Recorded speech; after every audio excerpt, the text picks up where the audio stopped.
کمر درد کا بہترین فارمولہ میں آپ کی نظر کر رہا ہوں.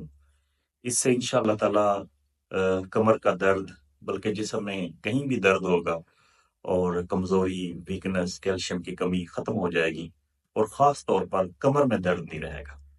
آپ نے کرنے ایسے ہے کہ مرچ سیاہ 15 گرام، سرنجا شیریں 25 گرام، فلفل دراز 25 گرام، سفید موسلی 50 گرام، ستاور 50 گرام، سنگھاڑا خشک لینا ہے آپ نے 50 گرام، اور اسی طریقے سے زیرہ سیاہ یہ بھی 50 گرام، سونٹ 50 گرام، اسگند ناگوری یہ 50 گرام، سونف 100 گرام لے لیں اور مصری بھی 100 گرام لے لیں.